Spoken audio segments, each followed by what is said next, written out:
Hello dear students, मेरा नाम है रुचित झा और मैं आज हूँ इंग्लिश ग्रामर क्लास 6 पढ़ाने के लिए। और सेंटेंस का हमने पार्ट 1 वीडियो देख चुके हैं और आज हम लोग सेंटेंस का पार्ट 2 वीडियो करेंगे। सेंटेंस का कौन सा करेंगे? पार्ट 2। तो हम लोग सेंटेंस पार्ट 1 में देख चुके हैं कि सेंटेंस का डेफिनेशन क्या होता है। क्या होता है सेंटेंस का definition? Group of word which make complete sense and should be grammatically correct. और हमने ये भी देखा कि सेंटेंस कितने टाइप्स के होते हैं। सेंटेंस हमारे 4 टाइप्स के होते हैं। कौन कौन से थे? Declarative sentence, interrogative sentence, imperative sentence and exclamatory sentence. ये चारों को हमने बहुत अच्छे से एक्सप्लेन कर लिया था, बट अब हम लोग कुछ एग्जाम्पल्स के थ्रू इसको समझेंगे। अब कुछ एग्जाम्पल्स लिखे हैं और हमें पहचानना है कि ये कौन से सेंटेंस है, क्योंकि थियोरेटिकल नॉलेज तो हमने ले लिया कि कौन से सेंटेंस कौन से होते हैं, बट हम लोग पहचानेंगे कैसे। फर्स्ट एग्जाम्पल लिखा हुआ है माई डॉग इज सिक। इसमें माई डॉग इज सिक, क्या इसमें कोई एक्सप्रेशन है?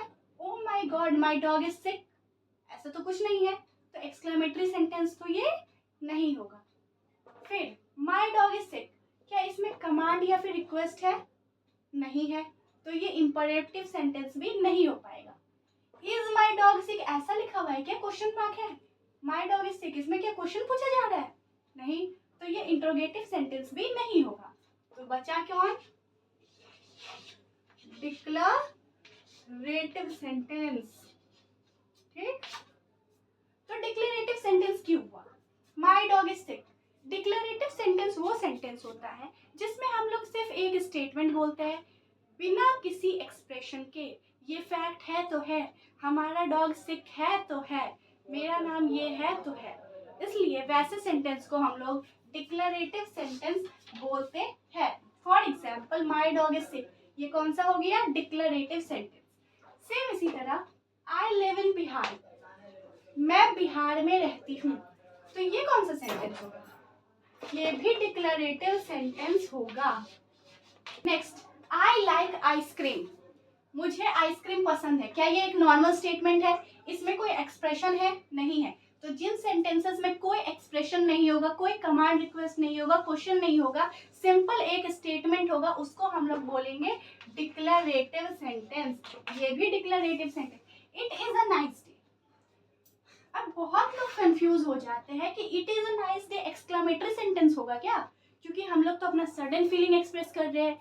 It is a nice day, but ध्यान से देखें, इसके आगे क्या एक्सक्लेमेशन मार्क होता तो ये एक्सक्लेमेटरी सेंटेंस होता, बट इसके आगे कोई एक्सक्लेमेशन मार्क नहीं है, बस एक डॉट है और wow what a nice day ऐसा कुछ नहीं है। It is a nice day एक नॉर्मल स्टेटमेंट है, इसलिए ये भी एक डिक्लेरेटिव सेंटेंस हो जाएगा। तो आप देख सकते हैं एग्जाम्पल 1 to 4 जो चारों हमने लिया वो डिक्लेरेटिव सेंटेंस ही थे चारों। मैंने पर्पसली चारों को डिक्लेरेटिव सेंटेंस में लिया क्योंकि चारों जो है सिंपल स्टेटमेंट है, इसमें कोई एक्सप्रेशन नहीं है।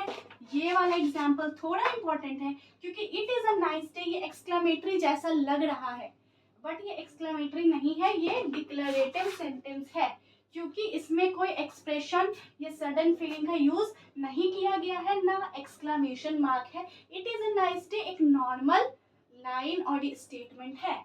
वो चारों जो हमने सेंटेंस देखे वो किसके एग्जाम्पल थे? डिक्लेरेटिव सेंटेंस के। वैसे ही 5 to 8 जो हमने दिया है, अब हमें गेस करना है, पता करना है कि ये कौन से सेंटेंस है। तो हमने जो 4 टाइप के सेंटेंस पढ़े उनमें से ये कौन सा है? बहुत इजी है ये वाला, तो स्टेटमेंट पढ़ने की भी जरूरत नहीं है। लास्ट में क्वेश्चन मार्क है, मतलब ये किसका है? इंट्रोगेटिव सेंटेंस का क्वेश्चन पूछा जा रहा है, लास्ट में स्टेटमेंट के क्वेश्चन मार्क है, इसलिए सारे क्या हो जाएंगे? इंटरोगेटिव सेंटेंस हो जाएंगे, इंटरोगेटिव सेंटेंस हो जाएंगे। बट स्टेटमेंट पढ़ लेते हैं, इसका इंग्लिश टू हिंदी मीनिंग भी जान लेते हैं ताकि हम लोग डे टू डे लाइफ में भी इंग्लिश के सेंटेंसेस यूज कर पाए। जैसे can you go along with me, क्या तुम मेरे साथ चल सकती हो? Can you go along with me? ये क्वेश्चन पूछा जा रहा है, तो ये कौन सा सेंटेंस होगा? इंटरोगेटिव सेंटेंस हो जाएगा। वैसे ही will you take a picture of us? क्या तुम हम लोगों का पिक्चर ले सकती हो या सकते हो? तो will you take picture of us, ये क्या हो रहा है? क्वेश्चन पूछा जा रहा है, तो ये कौन सा सेंटेंस होगा? Interrogative sentence. Are you there? तुम वहां पे हो, ये क्वेश्चन पूछा जा रहा है, आर यू देयर, तो ये कौन सा सेंटेंस हो जाएगा? Interrogative sentence. वैसे ही what time is it now? अभी क्या टाइम हो रहा है, अभी कितने बज रहे हैं, ये क्वेश्चन पूछा जा रहा है। तो ये चारों जो एग्जाम्पल है वो किसके हैं? इंटरोगेटिव सेंटेंस के। तो 5, 6, 7, 8 हमारा क्या हो गया? Interrogative sentence. डन। तो वो चारों एग्जाम्पल थे हमारे इंट्रोगेटिव सेंटेंस के। अब ये थोड़ा ट्रिकी क्वेश्चंस है। ऑब्वियसली आप लोग अब गेस मत कर लेना कि फर्स्ट में मैंने डिक्लेरेटिव का पूछा, दूसरा इंट्रोगेटिव का, तो ये तीसरा इंपरेटिव का ही होगा, ऐसा कुछ नहीं है। तो आप लोग प्रॉपरली पढ़ो और पहचानो। मैं सीक्वेंस वाइज एक ही टाइप के इस सेंटेंस के क्वेश्चंस इसलिए दे रही हूँ ताकि आपके नोट्स भी बनते जाए, पता चले कि अच्छा ऐसे वाले सेंटेंस होते हैं, क्योंकि हम लोग अभी न्यू सीख रहे हैं। मैं सपोज कर रही हूँ क्लास 6 वाले ही देख रहे होंगे या कोई भी बेसिक जो स्टार्ट कर रहे हैं, तो इसीलिए हम लोग थोड़े इजी लेवल पे अभी चल रहे हैं। Please shut the computer. Please shut the computer. अब ये एक्सक्लेमेटरी भी हो सकता है कि हमारा सडन फीलिंग निकले कि कंप्यूटर बंद करना है प्लीज, तो उसके लिए एक्सक्लेमेटरी सेंटेंस होने के लिए क्या जरूरी है? किसी भी सेंटेंस में ऐसे एक्सक्लेमेशन मार्क हो, बट इस सेंटेंस में एक्सक्लेमेशन मार्क तो नहीं है, डॉट है। सेंटेंस का एंड अगर डॉट से हो रहा है और उसमें प्लीज है, सेंटेंस में अगर क्वेश्चन नहीं है, एक नॉर्मल स्टेटमेंट नहीं है, एक्सक्लेमेटरी की बात है सडन फीलिंग, बट इसमें एक्सक्लेमेटरी नहीं है, तो बचा कौन? Imperative sentence. क्योंकि इंपरेटिव सेंटेंस क्या था? कमांड या फिर रिक्वेस्ट हो और लास्ट में डॉट से एंड करे, तो इसमें हमारा please shut the computer request किया जा रहा है और डॉट है, तो ये कौन सा सेंटेंस हो जाएगा? हमारा इंपरेटिव सेंटेंस हो जाएगा। वैसे ही you should follow me. You should follow me हमारा सडन फीलिंग हो सकता है, लेकिन क्या इसमें एक्सक्लेमेशन मार्क है? नहीं, तो एक्सक्लेमेटरी सेंटेंस नहीं होगा। यू शुड फॉलो मी एक नॉर्मल सेंटेंस नहीं है, नॉर्मल स्टेटमेंट नहीं दिया जा रहा है, हम किसी को कमांड दे रहे। यू शुड मतलब तुम मुझे फॉलो करो, ये कमांड दिया जा रहा है, इसलिए ये भी कौन सा सेंटेंस हो जाएगा? इंपरेटिव सेंटेंस हो जाएगा। Done. Please pass me the book. इसमें भी रिक्वेस्ट किया जा रहा है, please pass me the book, मुझे बुक पास करो, रिक्वेस्ट किया जा रहा है, लास्ट में एक्सक्लेमेशन मार्क नहीं है, इसलिए ये भी कौन सा सेंटेंस हो जाएगा?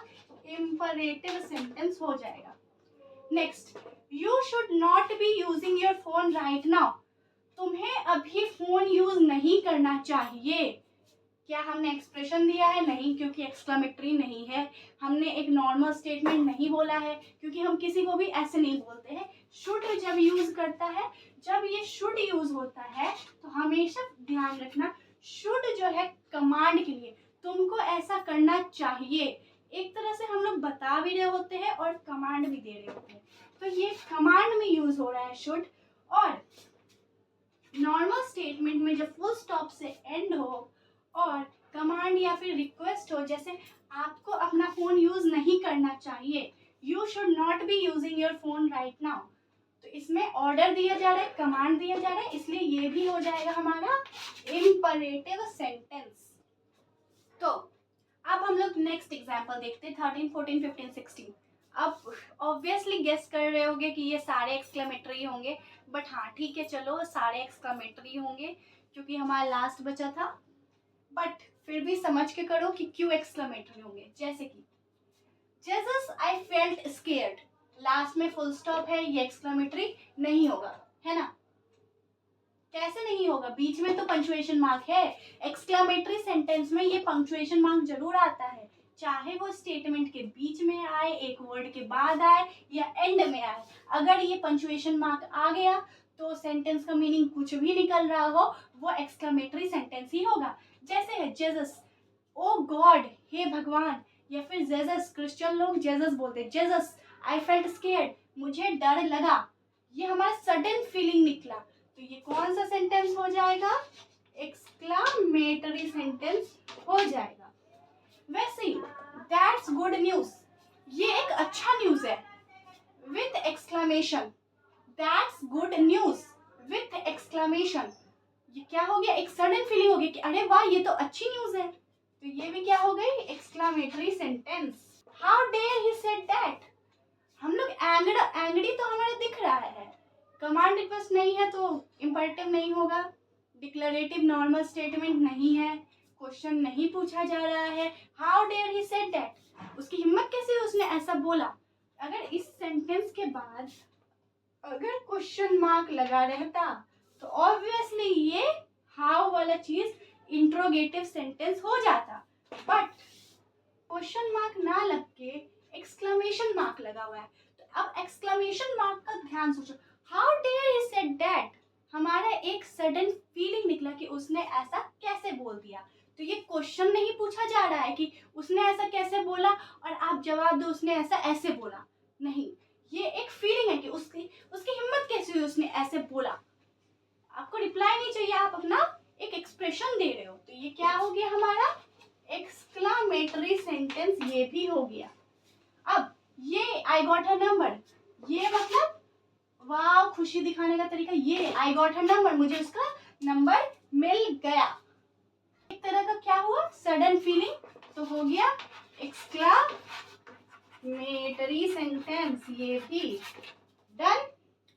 तो एक्सक्लेमेटरी सेंटेंस सबसे इजी था, एक्सक्लेमेशन मार्क ढूंढो, क्वेश्चन नहीं भी पढ़ा हमने, एक्सक्लेमेशन मार्क ढूंढते चलो ढूंढते चलो ढूंढते चलो, एक्सक्लेमेशन मार्क है मतलब एक्सक्लेमेटरी सेंटेंस है, डन। चलिए अब हम कुछ एग्जांपल्स, मैं आपको रैंडमली कुछ एग्जांपल्स देती हूँ और आप गेस करो कि ये कौन से वाले सेंटेंस है। जैसे कि question, all roads leads to Rome, ये कौन सा सेंटेंस है? All roads leads to Rome, please इसको नोट भी करते हुए चले क्योंकि इसका ग्रामेटिकल मीनिंग तो है ही, बट इसका एक लिटरल मीनिंग है जो कि मतलब एक थॉट के तरह यूज हो सकता है। All roads leads to Rome, ये एक नॉर्मल स्टेटमेंट है, हमें कैसे पता है ये नॉर्मल स्टेटमेंट है? कोई अपना कुछ एक्सप्रेशन नहीं दे रहा है, कुछ नहीं दे रहा है, अब हमें कैसे पता? पहले मीनिंग समझे, ऑल रोड्स लीड्स टू रोम, सारे रास्ते रोम को जाते हैं, रोम, यहाँ पे रोम का यूज हो रहा है फिगर ऑफ स्पीच के तरह कि रोम को क्या किससे कंपेयर किया जा रहा है? सक्सेस से, मतलब हम कोई भी पाथ चुने, ऐसा नहीं है, हर इंडिविजुअल आदमी का जर्नी अलग रहता है और वो अलग अलग पाथ चूज करता है, सब कोई अपना अलग अलग फील्ड चूज करते हैं, ऐसा नहीं कि एक ही फील्ड में सक्सेस मिलेगी, सब अपना अलग अलग फील्ड चूज करते हैं, उस हिसाब से हार्डवर्क करते हैं और फिर लास्ट में उन्हें सक्सेस मिलती है। यानी कि आप कोई भी रोड चूज करो, पाथ चूज करो, एट लास्ट आपको सक्सेस मिलेगी, इसका मीनिंग है ऑल रोड्स लीड्स टू रोम। इसका मतलब क्या हुआ कि कोई भी पाथ चुनो आप एट लास्ट सक्सेस तक पहुंच ही जाओगे अगर आप हार्ड वर्क करोगे, ठीक, डन। तो अब हमें जानना था कि इसका मीनिंग क्या होगा। All roads leads to Rome, ये कौन सा सेंटेंस है? तो ये हमारा है डिक्लरेटिव सेंटेंस, ये हमारा कौन सा सेंटेंस है? डिक्लरेटिव सेंटेंस। क्यों है डिक्लरेटिव? क्योंकि ये एक नॉर्मल सा स्टेटमेंट है, हम कोई एक्सप्रेशन नहीं दे रहे, क्वेश्चन नहीं पूछ रहे, कमांड रिक्वेस्ट नहीं कर रहे, इसलिए ये हमारा हो गया डिक्लरेटिव सेंटेंस। वैसे ही कुछ और एग्जांपल्स देती हूँ मैं। Are you okay question mark, तो हम लोग क्वेश्चन पूछ रहे हैं किसी से, आर यू ओके, क्या तुम ठीक हो क्वेश्चन मार्क, तो ये कौन सा स्टेटमेंट होना चाहिए? Done. Interrogative interrogative, interrogative, done.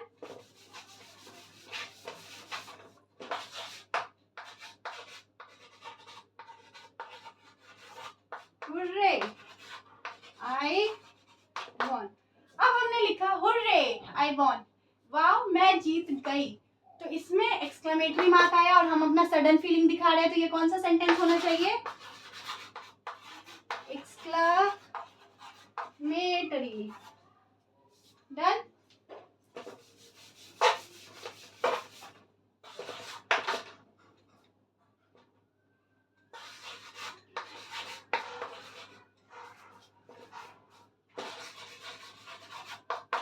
अब हमने लिखा गेट लॉस्ट, यहां से चले जाओ, गेट लॉस्ट।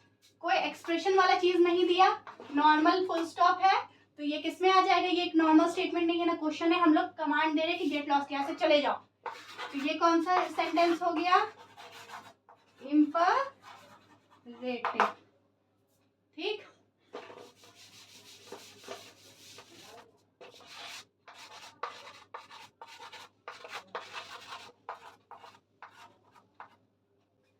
थैंक यू, आपका सेंटेंस का कंप्लीट हो गया डेफिनेशन। अब sentence is the group of words that makes complete sense. उसके 4 टाइप होते हैं, declarative sentence, interrogative sentence, imperative sentence, exclamatory sentence. हमने एग्जांपल्स की भी हेल्प से अच्छे से समझ लिया। अब हम लोग नेक्स्ट पार्ट पे पढ़ेंगे कि सेंटेंस के कितने पार्ट होते हैं, सब्जेक्ट होता है, प्रेडिकेट होता है, फ्रेज क्या होता है, क्लॉज क्या होता है। उसके बाद ये चैप्टर पूरा एंड हो जाएगा। Thank you so much.